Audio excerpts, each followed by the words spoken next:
I was only 17 years old when it happened. 17. Still a child, but one who already knew what it was like to wake up at 5 in the morning, scrub floors until my knees ached, serve breakfast with my head down while the family talked as if I wasn't even there. I worked at Magnolia Plantation, one of the biggest in Georgia. White-columned mansion, wrought iron gates, magnolia trees lining the long driveway. Everything beautiful, everything perfect, at least on the outside. I lived in a tiny room behind the main house, in the old servant quarters, small, hot, with a window that looked out onto the chicken coop. But it was mine. It was where I dreamed, where I cried in private, where I kept the few things that truly belonged to me. My mama had died when I was 10. Tuberculosis. My daddy took off before I was even born. So when Mrs. Helena Montgomery offered me work at the plantation, I took it. Didn't have a choice. Never imagined that love would give me so much joy, and so much pain at the same time. To this day, my son doesn't know who his real father is, and maybe it's better that way. My routine was always the same. Wake up before sunrise, start the wood-burning stove, put water on to boil in the big enamel kettle, make coffee in the percolator, strong and black, just how Mr. Montgomery liked it. Fresh biscuits from scratch, gravy, bacon, grits with butter.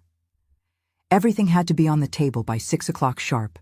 Then it was cleaning the entire house, sweeping the hardwood floors with a corn broom, mopping with pine sol, beating rugs on the clothesline, washing laundry by hand in the big galvanized tub, scrubbing with octagon soap until my hands were raw. There were no washing machines, no dishwashers, nothing to make it easier. It was all done by hand, by sweat, by strength. I lived in that little room in the back. Brick walls, concrete floor, a small window with a torn screen.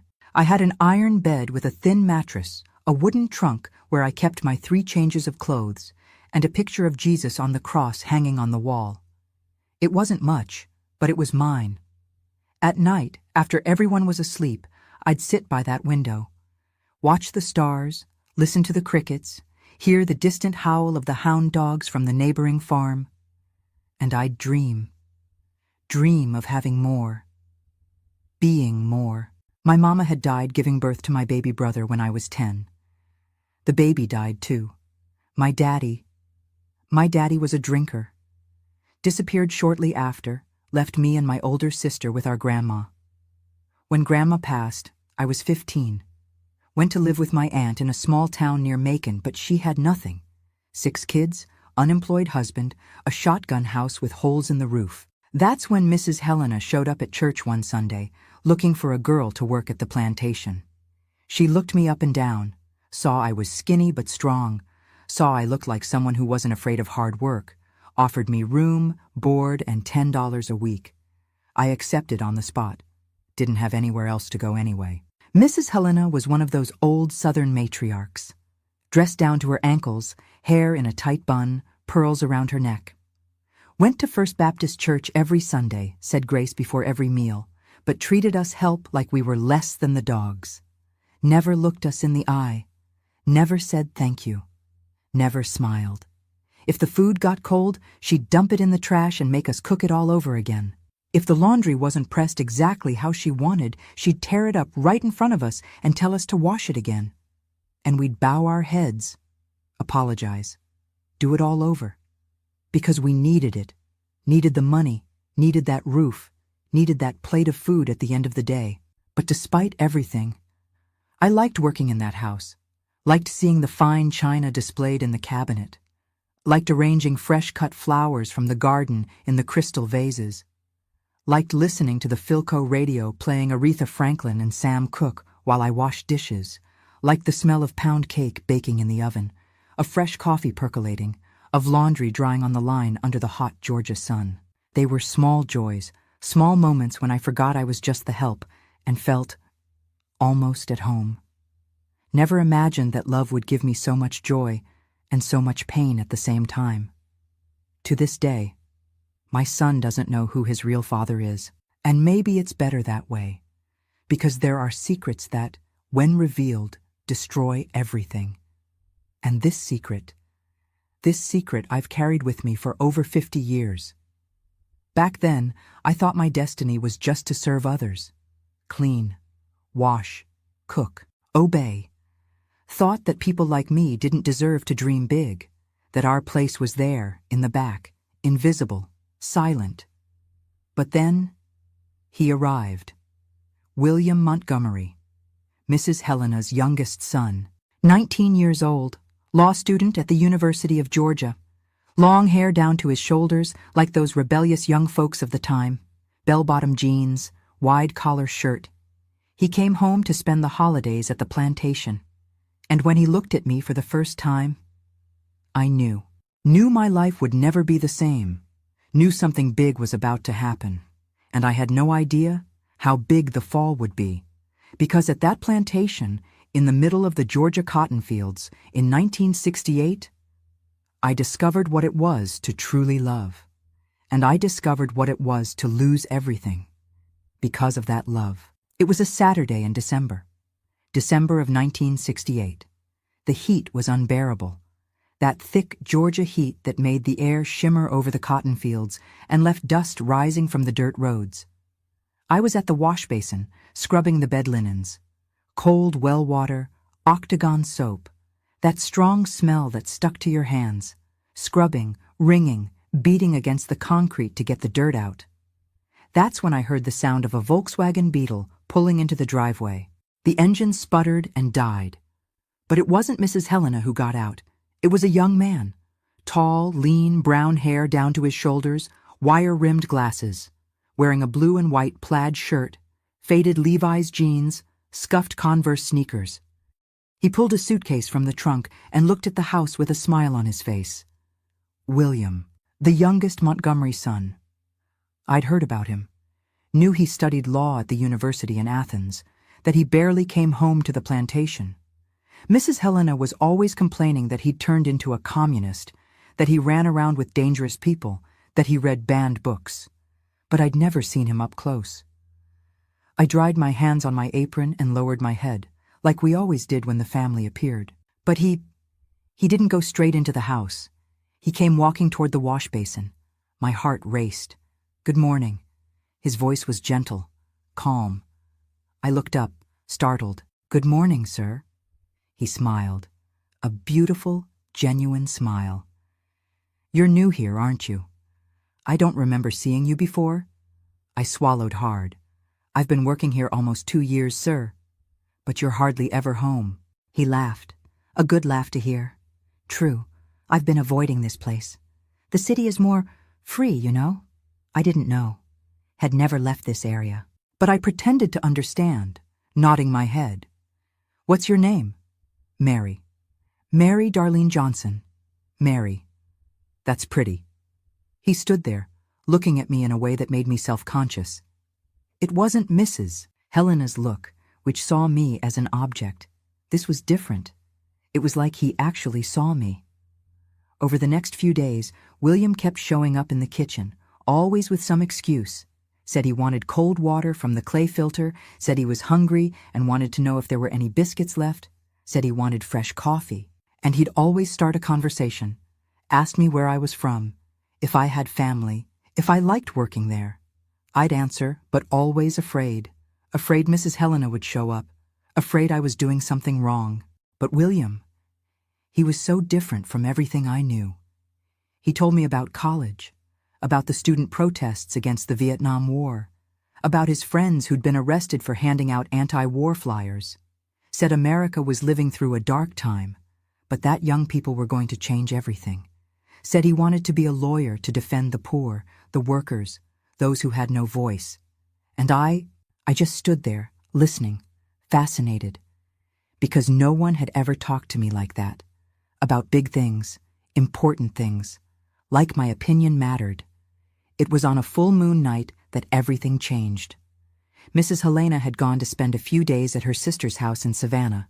Mr. Montgomery had traveled to a cattle auction in Alabama. It was just me, William, and Tommy, who took care of the horses and slept in the stable. I just finished washing the supper dishes when William appeared at the kitchen door. "Mary, come with me. I want to show you something." I was scared.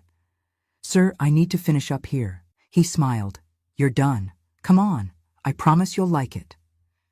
I hesitated, but something pulled me forward. I dried my hands on the dish towel and followed him. We walked through the cotton fields under the moonlight. The ground was still damp from the afternoon rain. The smell of wet earth mixed with cotton bolls. William carried a flashlight, but we barely needed it. The moon was so bright it lit up everything. We reached the old barn at the far end of the property. He pushed open the wooden door, which creaked loudly. Inside, there were hay bales, old tools, ropes hanging from the rafters. William sat on one of the bales and motioned for me to sit too. I sat, suspicious. He was quiet for a while, just looking at the moon coming through a crack in the roof. Then he started talking.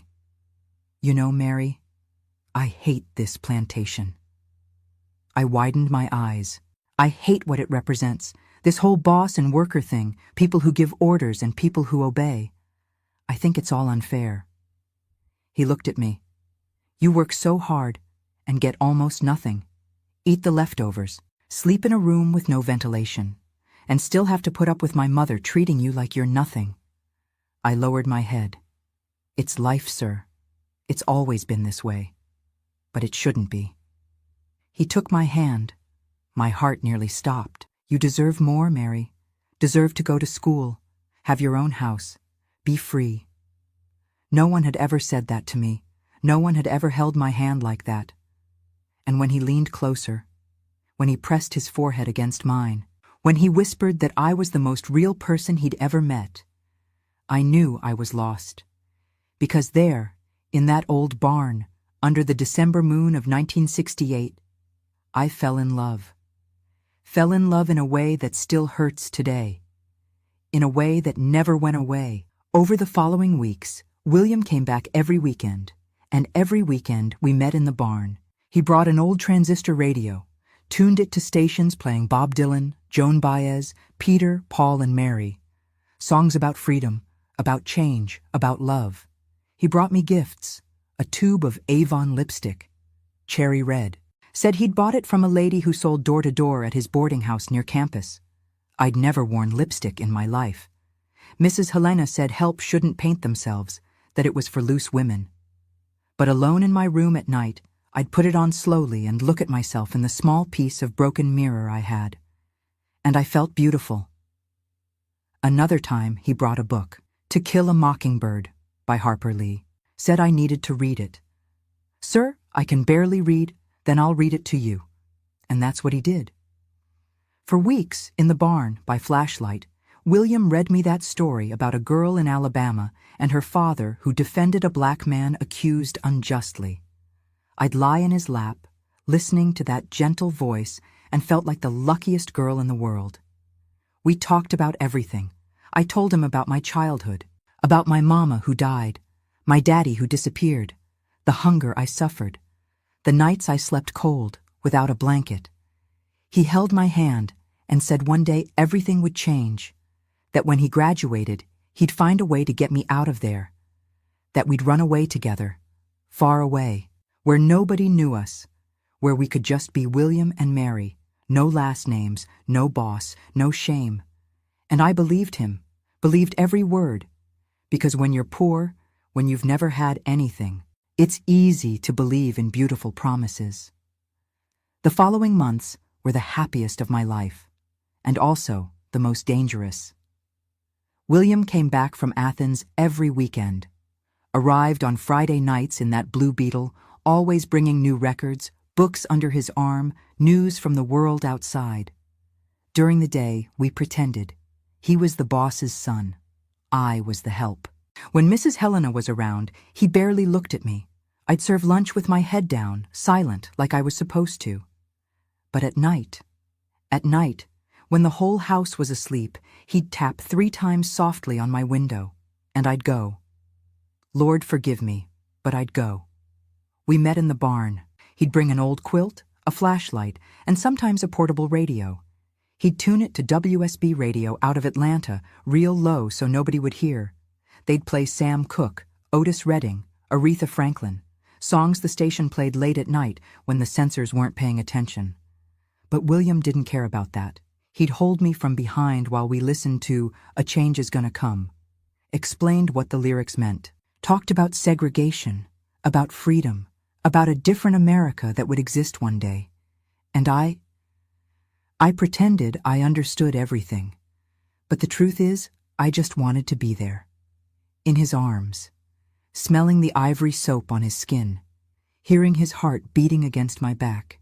He gave me hidden gifts. Once he brought me a Coke in a glass bottle, ice cold. Said he'd stopped at the Texaco station on the way and thought of me. I'd never had a Coke just for myself. At the plantation we drank water from the well or sweet tea left over from the family's meals. I drank it slowly, savoring every sip, while he watched me with those gentle eyes. Another time he brought a scarf, light blue with white flowers, said he saw it at the Five and Dime in Athens and knew it would look beautiful on me. I wore it once, hidden under my coat, when I walked to the colored church in town on Sunday. The ladies there complimented it, asked where I got something so pretty. I just smiled and said a friend gave it to me, because that's what William was. My friend, my secret, my everything. He read to me for hours. After finishing To Kill a Mockingbird, he brought The Grapes of Wrath, then Of Mice and Men, stories about poor people, struggling people, people like me. He'd read in that calm voice while I rested my head on his shoulder, and I felt like I was traveling to places I'd never seen. California, the Dust Bowl, the migrant camps, and even though those were stories about suffering, somehow they gave me hope. Hope that maybe, just maybe, my story could be different too. We talked about the future. He said when he graduated in 1971, he'd get a job with a civil rights law firm, maybe in Atlanta, or Birmingham, or even up north in Chicago or Detroit. He'd save money, rent a small apartment, something simple but ours. And then he'd come back for me. We'd leave in the middle of the night, drive until we crossed state lines, start over where nobody knew us. I'd learn to read better, maybe take night classes, get a job in an office or a store. We'd get married at the courthouse, nothing fancy, just us and a witness. And we'd be happy, really happy. Just William and Mary, two people who loved each other. Nothing else mattered. I believed every word. But there were bad times too. The weekends he couldn't come because he had exams at the university. The times Mrs. Helena stayed home, watching everything, and we couldn't meet. The nights I stayed awake, staring at the window, waiting for the 3 taps that never came. And worst of all, the fear. The constant fear of being discovered. Because I'd seen how Mrs. Helena treated help who got involved with men. She'd fired Bessie, who got pregnant by the groundskeeper's son, threw her out in the street, 7 months pregnant, without a dime, without a reference letter, said decent women didn't lower themselves to such things. And I knew that if she found out about me and William, it would be much worse. Because I hadn't gotten involved with just anyone. I'd gotten involved with her son. It was in March of 1969 that everything started falling apart. William was at the plantation for spring break. Helena had traveled to Charleston with her husband to see the azaleas bloom at Magnolia Gardens. We were alone, almost a whole week. It was like a dream. We had coffee together in the kitchen.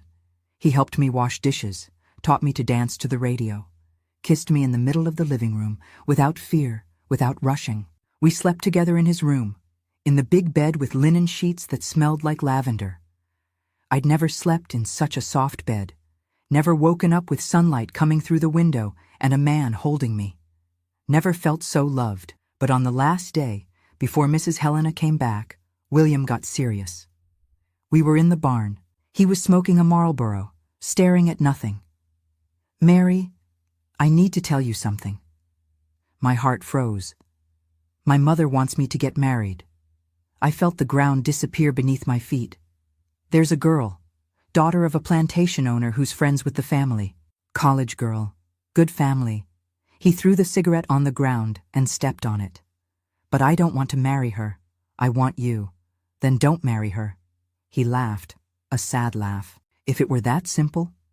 He held my face with both hands. Give me time, just until I graduate. Then I'll get a job far from here, save money, and come back for you. I promise, another promise. But I believed it, because I loved him. And when you love someone, you believe anything. But 3 weeks later, I found out I was pregnant. And everything, absolutely everything, fell apart. It started with the nausea. Every morning, I'd wake up feeling sick. Had to run to the outhouse behind the servant quarters, throwing up everything I'd eaten the night before. Then my monthlies stopped coming. First month, I thought it was just stress, the fear, the sleepless nights. But when the second month passed, I knew. I walked to Mama Geraldine's house. She was the midwife in the colored part of town. An old woman with white braids who knew herb teas and could tell if a woman was expecting just by looking at her eyes. She examined me in silence, then looked at me with pity. You're carrying, child. About 2 months, I'd say. The world collapsed. I spent that whole night awake, staring at the ceiling of my little room. Questions hammered in my head. How was I going to tell William? What would Mrs. Helena do when she found out? Where would I go? How would I raise a baby with no money, no family, nothing? I thought about running away, disappearing in the middle of the night, going to Atlanta, trying to make a life there. But I didn't have courage, didn't have a penny saved, didn't know anyone. I was trapped and terrified.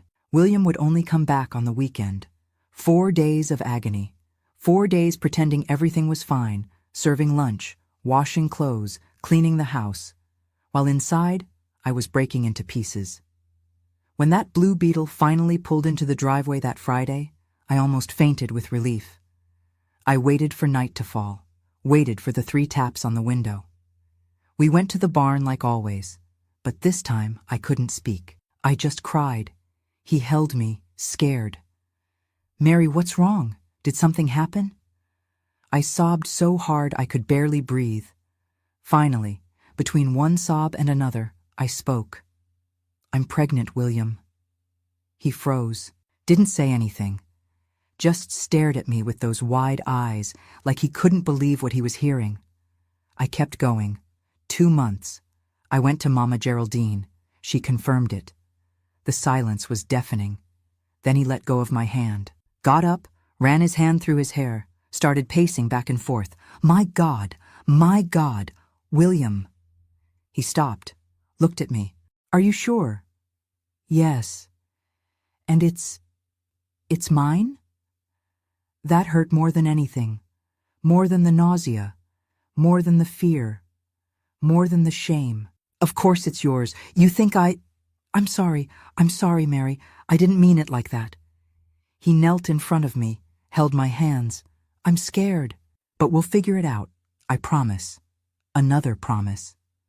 He said he'd think of a plan, that he'd get money, that he'd get me out of there before my belly started showing. He asked me just one thing. Not to tell anyone, not Mama Geraldine, not Tommy, nobody. I promised. And for 2 weeks I kept working, hiding the nausea, pretending everything was normal. William called from Athens every night on the plantation's party line. I'd answer with a shaky voice, always quick, afraid someone would hear. He said he was saving money, that he'd talked to a friend who rented cheap rooms in Atlanta, that soon, real soon, everything would work out. I wanted to believe him, but deep down, I knew it was too late, because there are things you can't hide. And Yvonne, the cook, started getting suspicious. She saw me running to the outhouse every morning, saw me refusing pork, which I used to love, saw me with swollen eyes from crying in secret. Until one day, she cornered me in the pantry. You're expecting, aren't you? I denied it, said it was just the flu, a stomach bug. She shook her head. Don't lie to me, child.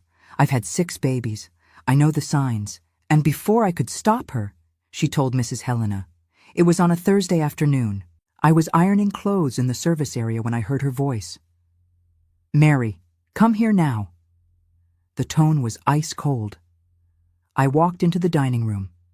Mrs. Helena was sitting at the head of the table, arms crossed, with that look of disgust I knew so well. Yvonne told me something very interesting. My heart raced, said you've been feeling sick, nauseous, emotional. She stood up, walked slowly toward me. Are you pregnant? I couldn't answer. Answer me. I lowered my head, and that was enough. She slapped me so hard I fell to the floor. Whore, tramp. I was dizzy, hearing a ringing in my ears, tasting blood in my mouth. Who's the father? Tell me. I stayed silent. She grabbed me by the hair. Tell me, you wretch. It's a boy from town. Liar! You think I'm stupid? She let me go roughly. I hit my head on the corner of the table. It was my son, wasn't it? It was William. No, ma'am, it wasn't. Liar! She screamed for her husband, for Tommy, for Yvonne. Everyone came running. Look at this. The help is pregnant, and she has the nerve to deny she messed around with my son. Mr. Montgomery looked at me with contempt. Yvonne looked away. Tommy stood there, not knowing what to do. Mrs. Helena dragged me to my little room, threw my clothes in a paper sack. Get out of my house, now. Ma'am, please, I have nowhere to go. Should have thought of that before you opened your legs. But William? William is engaged. He's marrying Senator Silva's daughter from South Carolina in 3 months. My world collapsed completely. And don't even think about going near him, you hear? If you try to talk to my son, I'll destroy you. She threw me out in the middle of the night. No shoes, no money, nothing but the clothes on my back and a little sack with my rags. I walked miles down the red dirt road, barefoot, crying, 2.5 months pregnant, until I reached Mama Geraldine's house. She took me in, gave me shelter, and 3 days later, she sent word to my aunt, who came to get me. I went back to that small town near Macon, pregnant, humiliated, destroyed, and William never showed up. I waited for weeks. Every time I heard a car engine, my heart would race. I'd run to the window. Look, hope to see that blue beetle, but it never was him. My aunt took me in, but not with kindness, with shame. She put me in a back room, a closet really, with no window, just a cot on the floor and a thin curtain separating it from the chicken coop. Every day she reminded me what a burden I was, another mouth to feed, and a bastard baby on top of it. The neighbors whispered when I walked by, turned their heads, made the sign of the cross. Fallen woman, shameless, trash. Nobody asked who the father was. Nobody wanted to know if I'd been forced, deceived, or simply loved. I was just the pregnant help who'd brought shame. During the first months, I waited for William to show up, to send a letter, a message, anything. Until one day, Mama Geraldine showed up at my aunt's house. She brought news. She sat with me on the front porch steps, held my hand. Child. William got married. I felt like someone had ripped my heart from my chest. Got married last week. Big church wedding. Party at the plantation. The bride was beautiful, wearing a dress imported from Paris. She paused. And there's more. He left. Went to New York City. Got a job at a big law firm. Took his wife with him. She squeezed my hand. He's not coming back, Mary. That's when I understood. Understood the promises were lies. That the love he said he felt wasn't real love. It was fun, a pastime, a rich boy's fantasy of playing revolutionary, playing savior. But when it came time to face the consequences, he chose the easy life, chose the rich bride, the guaranteed job, the clean reputation, and left me alone, pregnant, with no name, no future. I cried for days. Then I stopped crying. Because I realized the baby inside me needed a strong mother, not a broken woman. I started working, washed clothes for neighbors, sewed, cleaned houses, anything to earn a few cents, saved every penny, kept them in an old Folgers coffee can hidden under my cot. Because I knew when the baby was born, I'd need it. My belly grew. At 5 months, I couldn't hide it anymore. I walked hunched over, ashamed, trying to make myself invisible. But even so, I loved that child. Talked to her when I was alone. Sang softly, rubbed my belly, said we'd be okay, that we'd make it, just the two of us. In November of 1969, the pain started. It was early morning, waning moon, bitter cold. My aunt woke Mama Geraldine. She came running, with her midwife bag, rosary around her neck, praying softly. They took me to the kitchen, spread an old sheet on the floor, boiled water, tore clean rags. The pain was unbearable, felt like I was being torn in half. Mama Geraldine held my hand.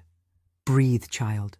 Breathe deep. Almost there, I screamed, cried, sweated, and through the pain, I prayed to God, to the Virgin Mary, to my mama who'd already died. Asked them to save my baby, to let him be born healthy, to have a better life than mine. The baby was born when the rooster crowed, small, tiny, but strong. A boy. Mama Geraldine cut the cord, cleaned him, wrapped him in a little cloth, and placed him in my arms. I looked at that wrinkled little face, those closed eyes, that little mouth opening and closing. And I cried. But this time it wasn't from sadness. It was from love. A love so big, so immense, I didn't even know it could fit inside me.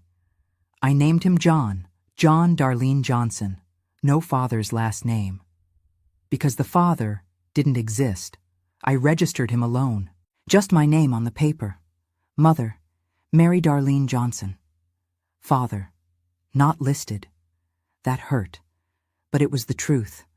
William had abandoned me, had pretended I never existed, and I decided he'd never know about his son, because a man who runs doesn't deserve to be called a father. I raised John alone, worked like a condemned woman, washed clothes during the day, sewed at night, sold preserves and biscuits at the farmer's market on Saturdays.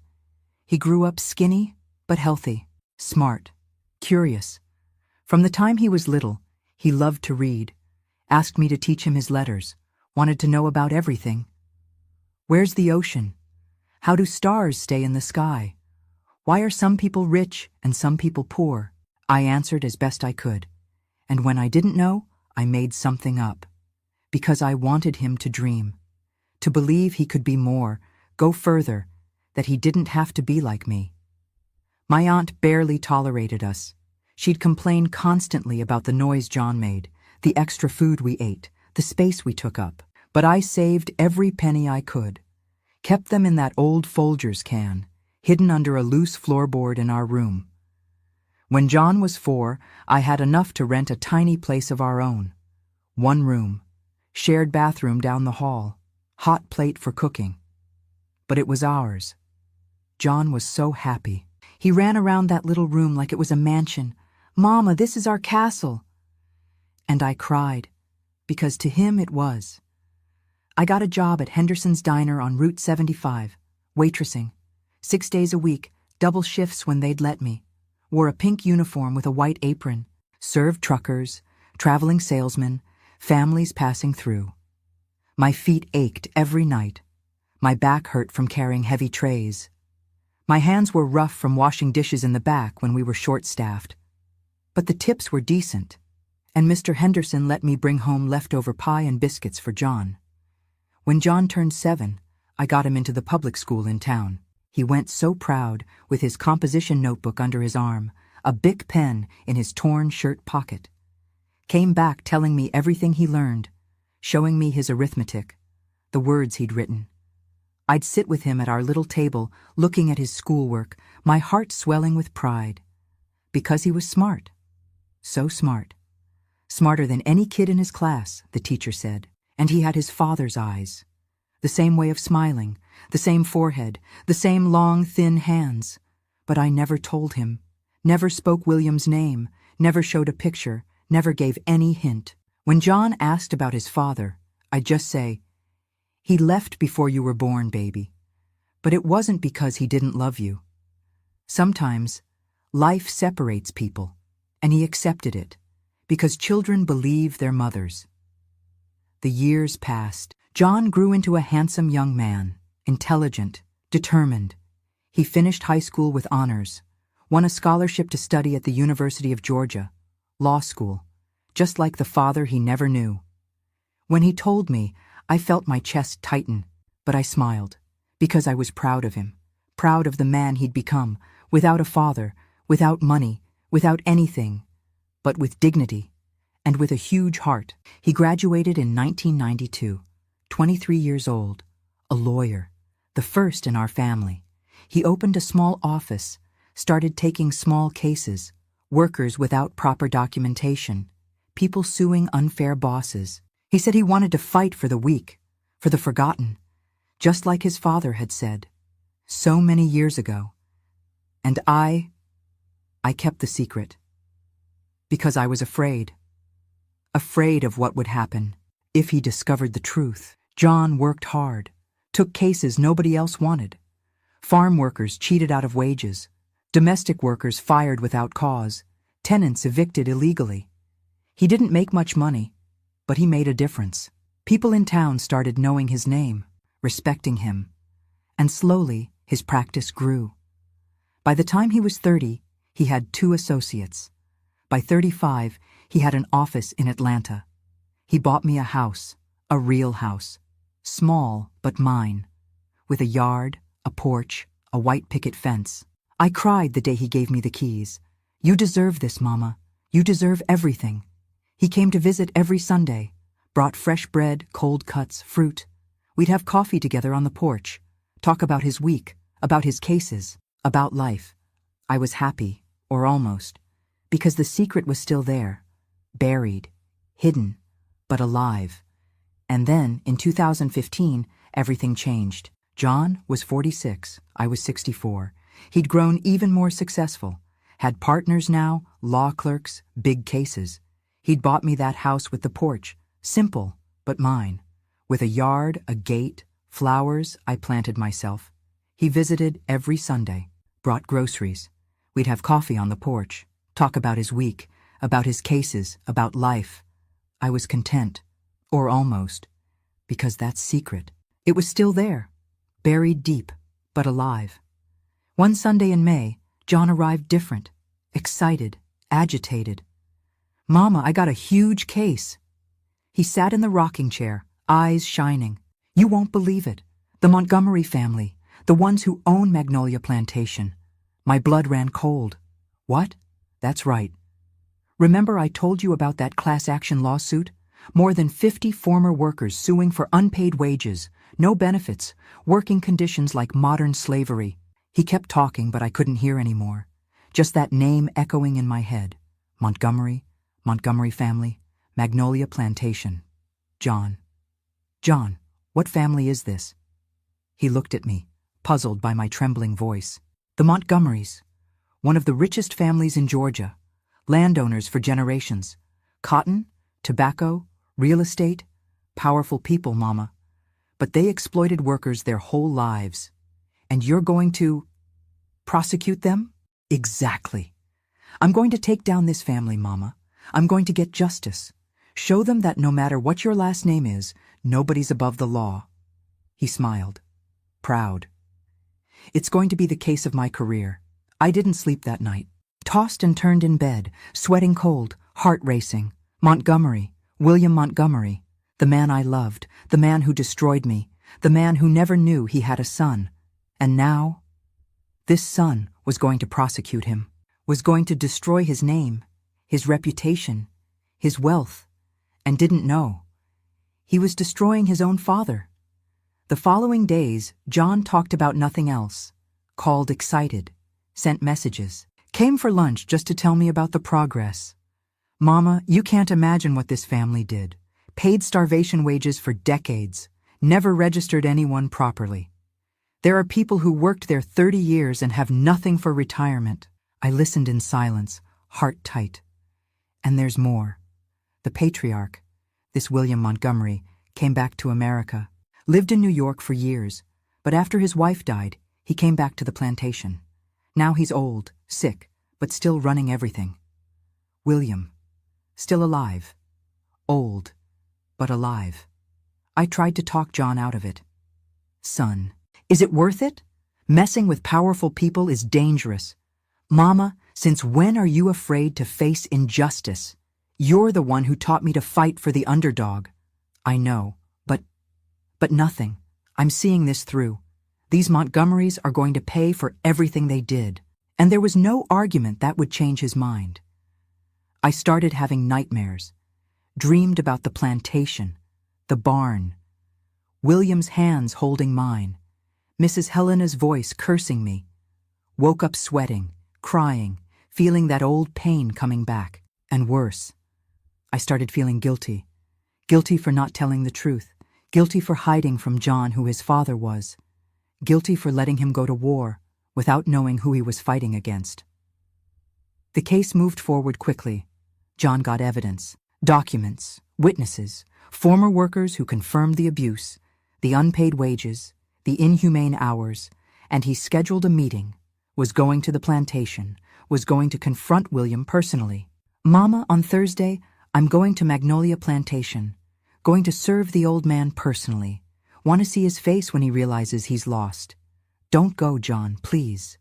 Why? I have to go. It's part of the process. I don't think it's a good idea for you to go there. Mama? What's going on? You've been acting strange ever since I took this case. Nothing. It's just a mother's worry. He laughed. Relax. It'll be fine. But I couldn't relax.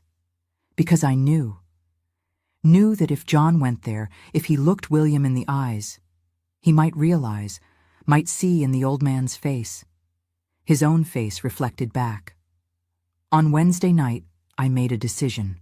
I called John. Son, I need to tell you something. What is it, Mama? Not over the phone. Come here tomorrow morning, before you go to the plantation. Is everything okay? I hesitated. Just come, okay? He agreed. I hung up, sat on my bed, looked at the picture of Jesus on my wall, and prayed for courage to find the right words, because after 46 years, I was going to tell the truth. But the next morning, John didn't come. Sent a text saying the Montgomery lawyers had moved up the meeting, that he had to go immediately. I tried calling. He didn't answer. I sat there on the porch, phone in my hand, shaking, and I waited all day. Until 7 at night, I heard his car pulling up. He got out, slowly, face pale, walked in, sat in the chair, stayed quiet. John, what happened? He looked at me, and in his eyes, I saw it. I saw that he knew. Mama, I need to ask you something. My voice disappeared. Did you know someone from the Montgomery family in the past? The silence was deafening, because you never told me that you worked at Magnolia Plantation. My eyes widened.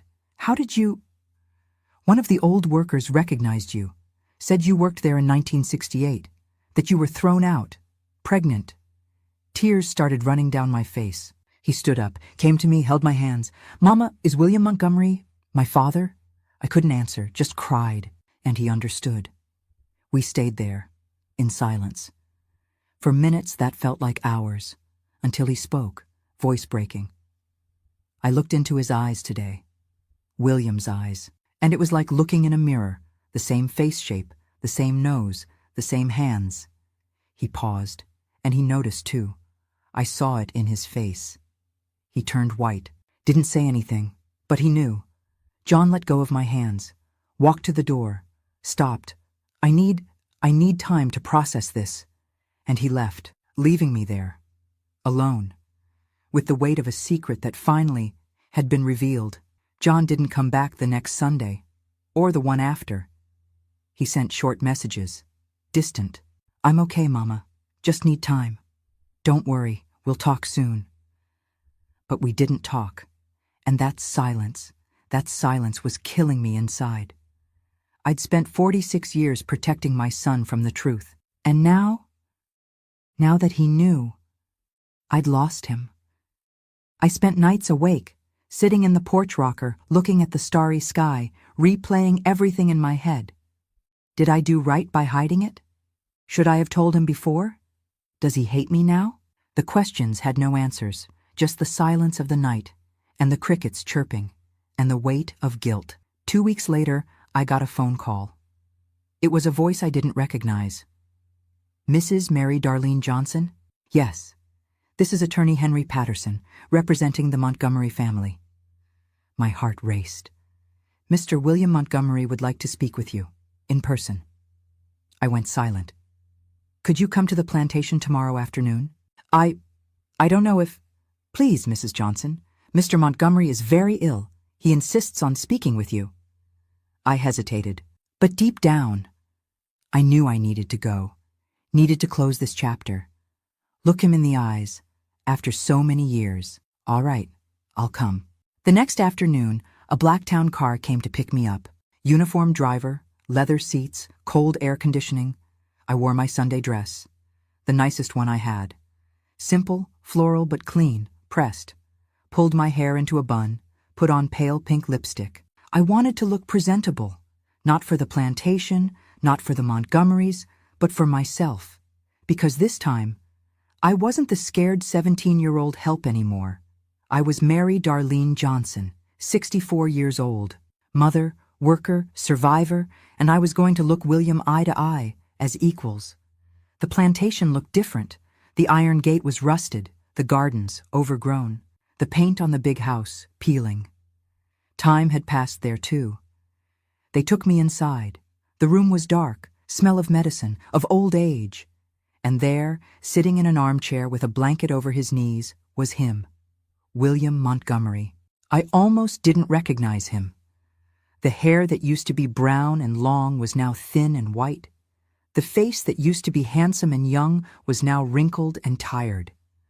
The hands that used to hold mine with strength now trembled on the blanket. But the eyes were the same, and when he saw me, those eyes filled with tears. Mary. His voice came out weak, hoarse. I stood at the door, not knowing what to do, what to say. He motioned to the lawyer. Leave us alone. The man left, closed the door. It was just the two of us, after 47 years. Please, sit down. I sat in the chair across from him, upright, distant. He looked at me like he was seeing a ghost. You look the same. I didn't respond. He lowered his head. I owe you an apology. An apology I should have made decades ago. The silence was heavy. I was a coward, Mary, selfish, weak. He wiped away a tear. My mother. She forced me to get married, said if I didn't marry, she'd disown me, send me away without a penny, and I gave in because I was afraid of losing everything, afraid of having nothing. He looked at me, but what I lost was so much worse. I lost you, lost the chance to know my son. He covered his face with his hands. I didn't know you were pregnant, I swear. I only found out after you were already gone. My mother hid it from me, said you'd run off with another man, and you believed her. He shook his head. I wanted to believe, because it was easier, because then I could go on with my life without guilt. But the guilt came, and never left. We sat in silence for a while. Then he continued. I got married, had a good life, materially speaking, career, money, respect. But I was never happy, Mary, not one day. Because I remembered you, remembered what we had, remembered the promises I made, and broke. He took a deep breath. My wife died 5 years ago. Cancer. We never had children. She couldn't. He looked at me with those sad eyes. And then, last week, I saw him. John. He nodded. The moment he walked into that room, I knew he was my son. Because he has my face, my gestures, my voice. And when he looked at me, he knew too. William leaned forward. Mary, I'm not asking for forgiveness. I know I don't deserve it. I know what I did is unforgivable. I just want I just want you to know that not a day went by, not a single day, that I didn't think about you." He took my hand. "And now that I'm dying, I needed to see you, needed to apologize, needed to thank you." "Thank me?" "For raising our son, for making him a good man, a better man than I ever was." I felt tears running down. He squeezed my hand. "I have no right to ask anything, but could you ask John to give me a chance to know him before it's too late?" I left that plantation with a divided heart. Part of me still hated William, hated what he did, the abandonment, the cowardice. But another part saw an old, sick, regretful man.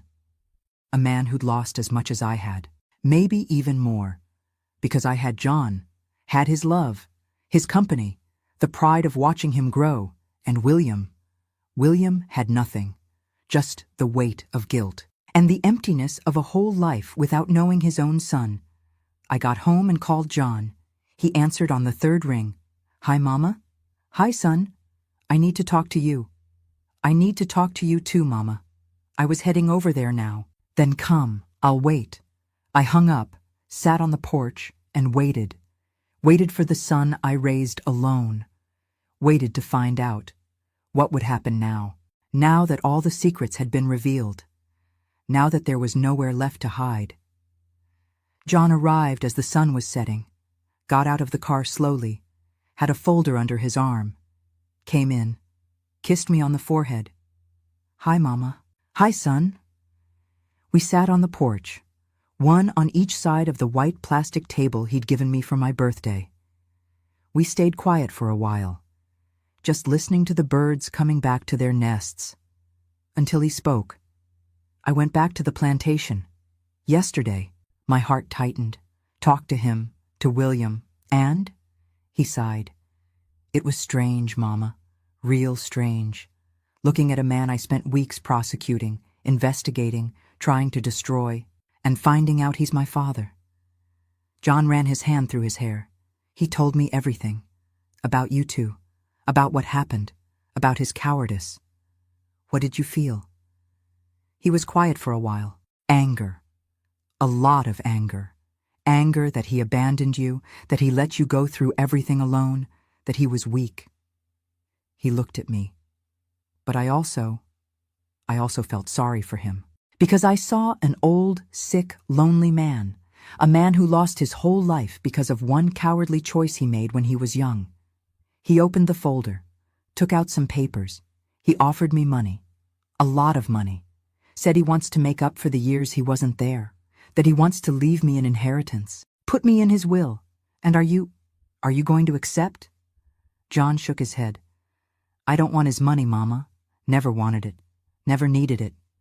He put the papers away. "I had you. Had your love, your sacrifice, your strength. You gave me everything I needed. Taught me to be a man, to fight, to have dignity." His voice broke. "I don't need a millionaire father who showed up now, at the end of his life. I already have everything that matters." Tears ran down my face. John held my hand. "But there's one thing I want to ask you, Mama. Go ahead. Why didn't you ever tell me? Why did you hide the truth for so long?" I took a deep breath. "Because I was ashamed. Ashamed of getting involved with the boss's son. Ashamed of being thrown out. Ashamed of being called a whore, a tramp, shameless. I wanted to protect you from that. Wanted you to grow up without carrying that weight." I paused, and I was also afraid. Afraid you'd go looking for him, afraid he'd reject you, afraid you'd suffer even more. So I decided it was better you didn't know. Better you grow up with just my love, than grow up with his rejection. John squeezed my hand. "You did the best you could, Mama, with what you had, with what you knew, and I'll never blame you for that." He stood up, came to me, hugged me tight. "I love you, more than anything in this life, and nothing that happened changes that." I held my son in my arms and cried with relief, with gratitude, with love. Because after so much fear, so much silence, so much secrecy, I hadn't lost him. We stayed there holding each other until night fell completely. Then John pulled back, wiped his eyes. "There's one more thing, Mama." "What?" "The lawsuit against the Montgomery family." He took a deep breath. "I've decided to drop it." "What do you mean?" "I'm not prosecuting anymore. Not going to try to destroy his family." John looked at me, because I realized something. If I destroy him, I'll be destroying part of myself too. I don't want to carry that hatred, don't want to spend the rest of my life fighting against my own blood. But what about the workers, the people who were exploited? "I'll help them another way. I'll negotiate a settlement, make sure they get what's fair, but without destroying anyone in the process." He smiled, a tired smile. "After all, you taught me to fight for justice, but you also taught me to have compassion. And I think now it's time to have compassion." A few days passed. John went back to the plantation to talk with William. This time, not as the lawyer prosecuting, but as a son. I don't know exactly what they talked about. John didn't tell me everything. But he came back different, lighter, more at peace. Said William cried, asked for forgiveness. Said he wanted to get to know him better in whatever time he had left. And John accepted.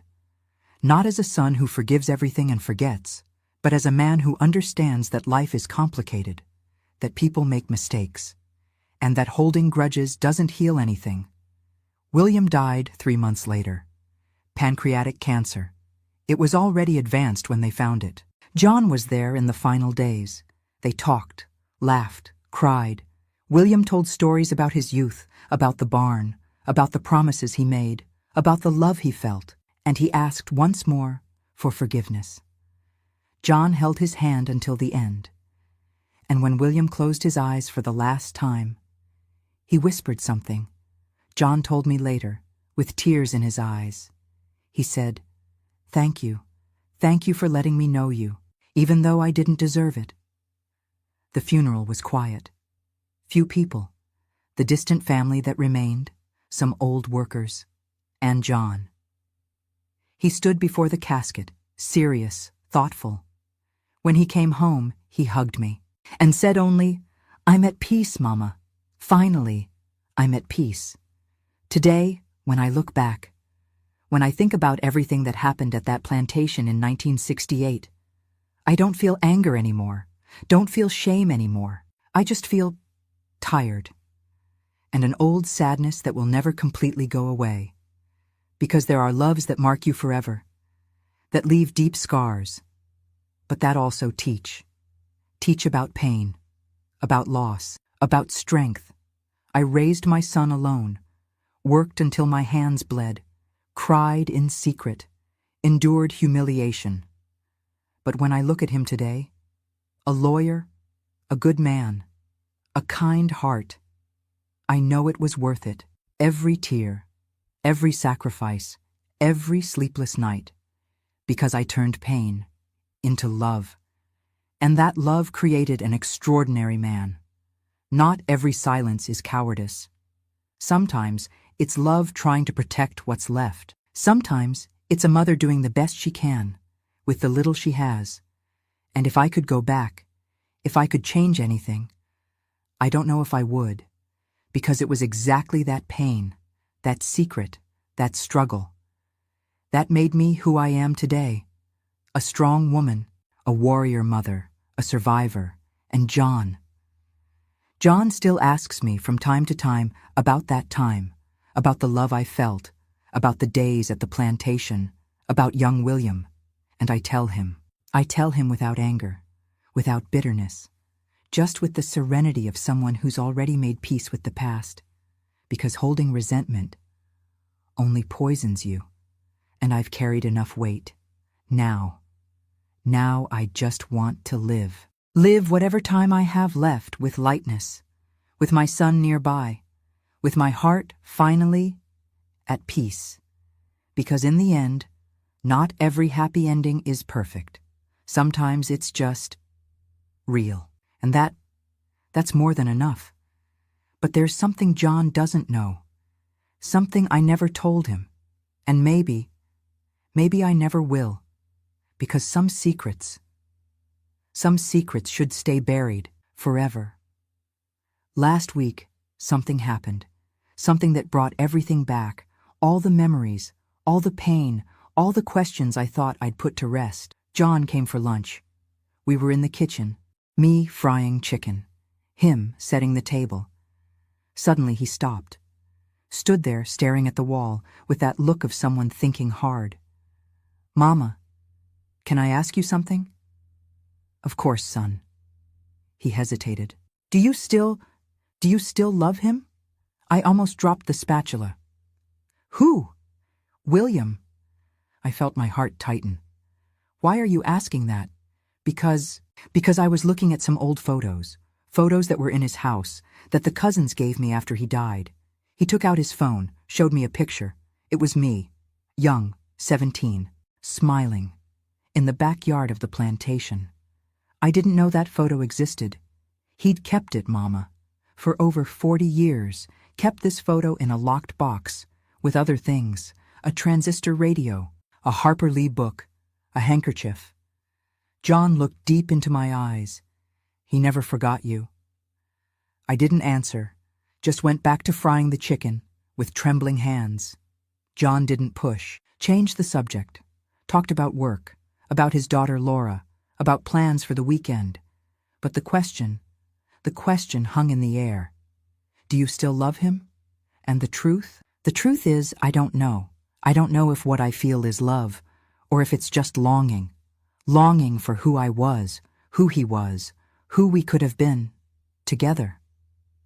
Sometimes I dream about him, about young William, long hair, beautiful smile, hands holding mine.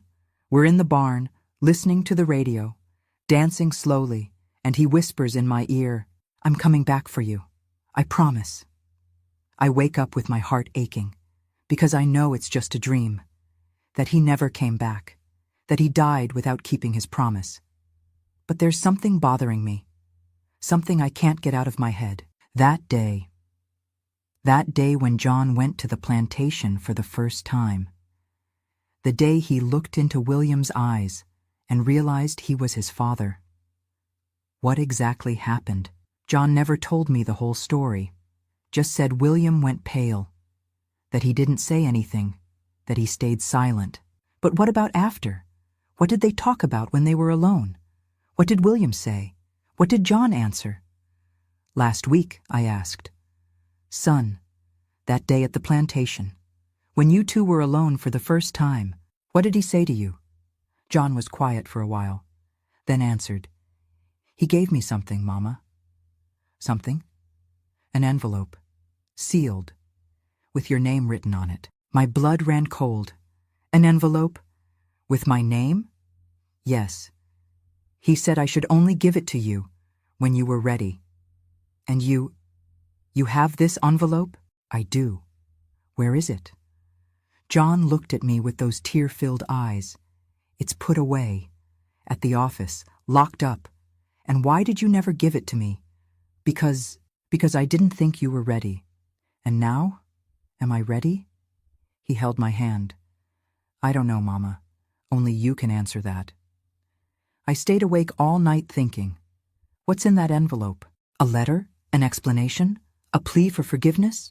Or maybe something I don't want to know. This morning, John showed up here, without warning, with the envelope in his hand. He placed it on the table, in front of me. "Here, Mama, whether you open it or not, that's up to you." And he left. I stayed here, alone, staring at the envelope, yellowed, sealed with red wax. My name written in cursive handwriting, Mary Darlene Johnson. I ran my fingers over the letters, and I felt fear. Fear of what's inside. Fear of what it might change. Fear of finding out. That maybe he loved me more than I imagined, or that he loved me less. The envelope is here, on my kitchen table, still sealed. I've picked it up a dozen times, held it up to the light, trace the outline of the paper inside, but I haven't opened it.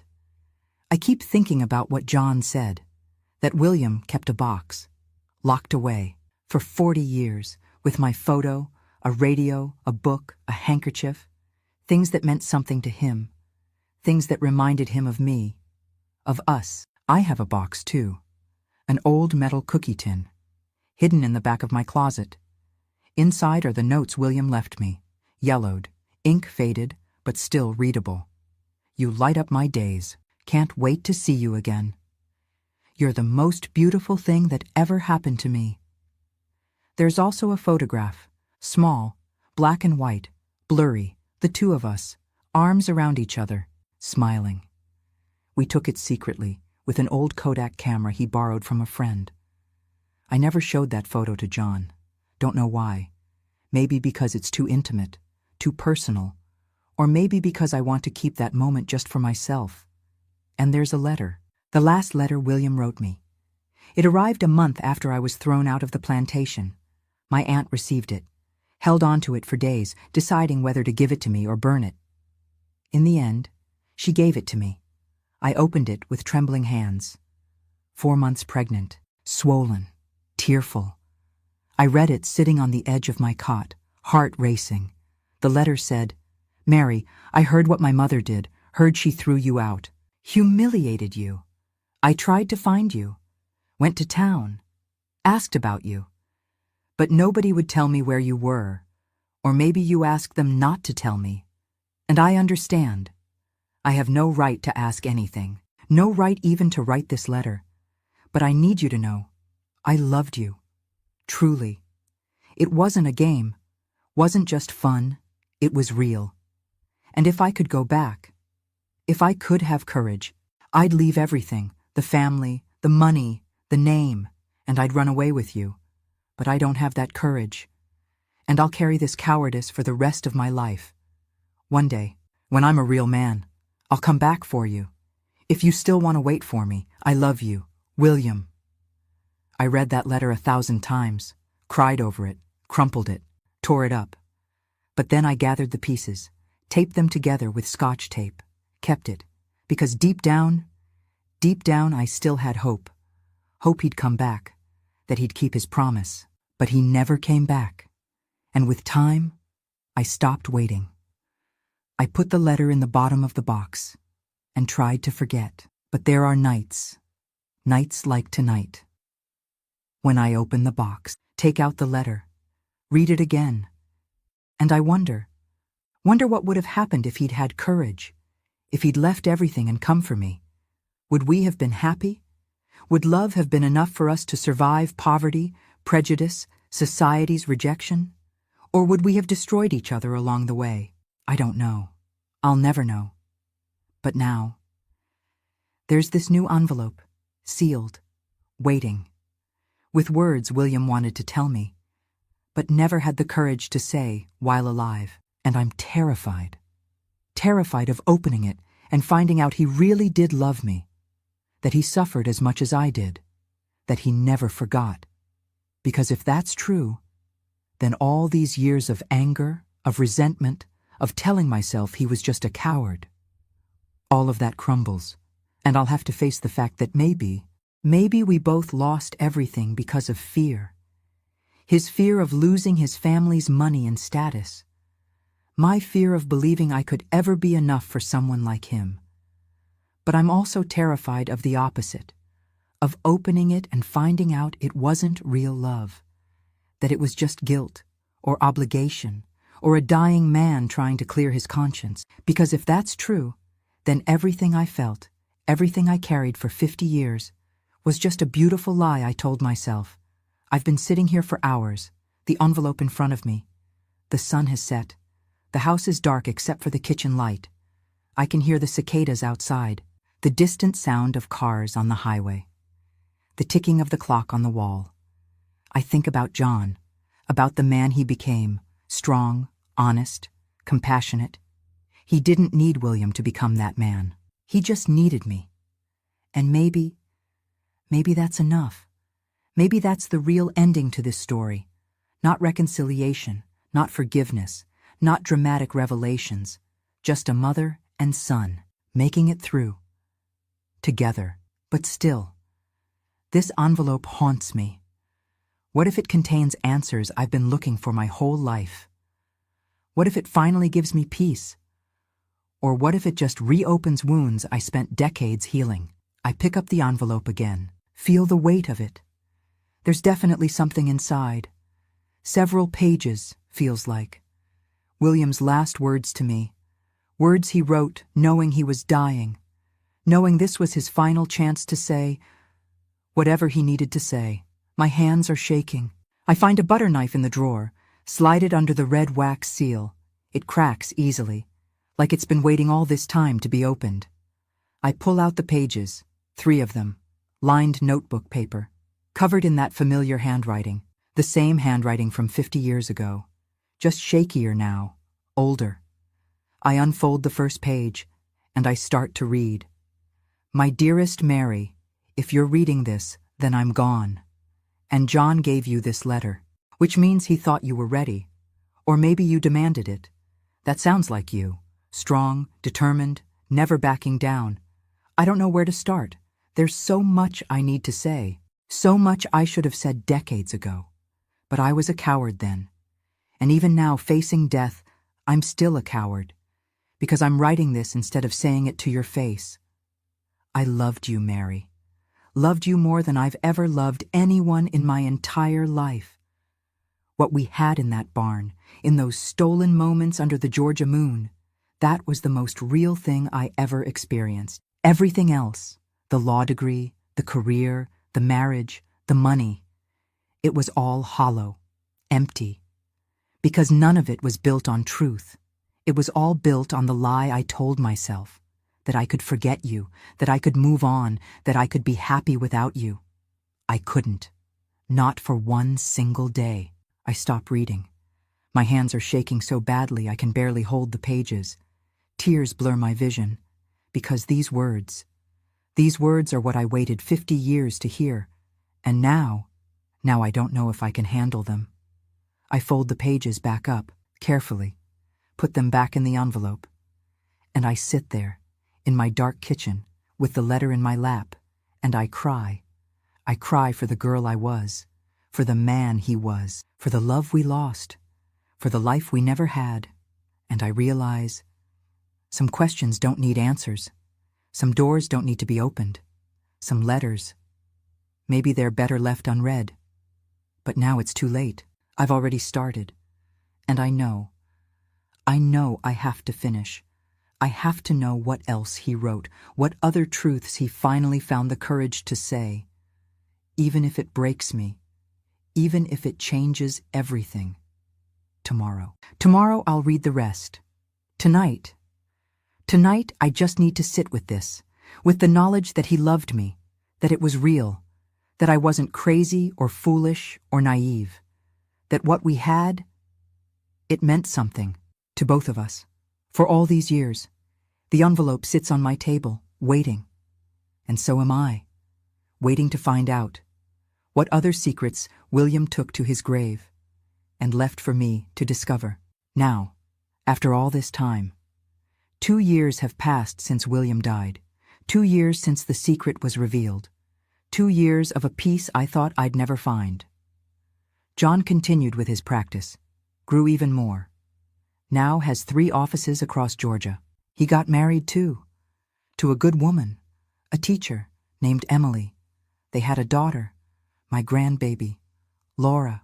When I held her for the first time, I cried. Cried because I saw life renewing itself, saw that despite everything, the story goes on. And this time, it's a beautiful story. The plantation was sold. William's distant heirs, cousins who barely knew him, divided everything and sold the property to an agribusiness company. The big house was torn down, the barn demolished, the cotton fields ripped out. They planted soybeans in their place. When John told me, I felt a pang in my chest. Because there my youth had been kept, my first love, my tears, my dreams. And now nothing remained, just the memory, and a metal cookie tin I still keep in the back of my closet. Inside that tin are just a few things. The notes William left me hidden, yellowed, ink faded, but still legible. You light up my days. Can't wait to see you again. You're the most beautiful thing that ever happened to me. There's also a photo. Small, black and white. Out of focus. The two of us, together, smiling. We took it secretly, with an old camera he borrowed from a friend. I never showed John this photo. Don't know why. Maybe because it's too intimate, too personal. Or maybe because I want to keep that moment just for myself. And there's the letter. William's letter. The one John gave me 2 years ago. I read it that night. All 3 pages. Cried through every word. He wrote about regret. About the life he could have had if he'd been brave. He wrote about his marriage. How his wife was a good woman, but he could never love her the way he loved me. How every anniversary, every holiday, every quiet moment, he thought of me, wondered where I was, if I was happy, if I ever thought of him. He wrote about the night John walked into his office, how his heart stopped when he saw that face, those eyes, those hands, how he knew, instantly, without a doubt. That was his son, and Mary. In that moment, I felt 2 things at once, the greatest joy of my life, and the deepest shame. Joy because I had a son, a good man, strong, honorable, everything I should have been, and shame because I had no part in making him that way. You did that, all alone. While I lived my comfortable life in New York, pretending the past didn't exist, you raised our son to be better than me, and for that, I can never thank you enough. The letter ended with a confession. I'm dying, Mary. The doctors give me 3 months, maybe 4, and I find myself thinking about that barn, about your laugh, about the way you looked at me like I was someone worth believing in. I wasted my life, Mary, chasing things that didn't matter, avoiding the one thing that did, you. If I could go back, if God gave me one more chance, I wouldn't hesitate, not for a second. I'd walk away from everything, and I'd choose you, I'd choose us. But I can't go back. I can only go forward into whatever comes next. And I go, knowing that I loved you, truly, completely, and that you gave me the greatest gift of my life, our son. Thank you, Mary, for everything, for the love, for the memories, for John. I'll carry you with me, wherever I'm going next, forever yours, William. I folded that letter carefully, put it back in the tin, and I haven't opened it since. But last week, something happened, something that brought it all back. John came over for Sunday lunch. We were on the porch, drinking sweet tea, watching Laura play in the yard, and he turned to me. Mama, I found something else. What? He hesitated. When we cleaned out the plantation, we found a safe, hidden behind a panel in William's study. Inside were legal documents, stock certificates, bonds, and another envelope. My blood went cold. Another envelope? Yes, with your name on it. But this one is different. Different how? He looked at me with those serious eyes. It's thicker, heavier, and there's something else in it besides paper. He reached into his jacket pocket, pulled out an envelope, cream-colored. Expensive paper. My name written in that familiar handwriting. But he was right. This one was different.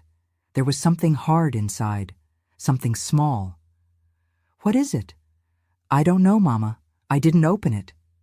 He placed it on the table between us. But I think you should. I stared at that envelope for a long time.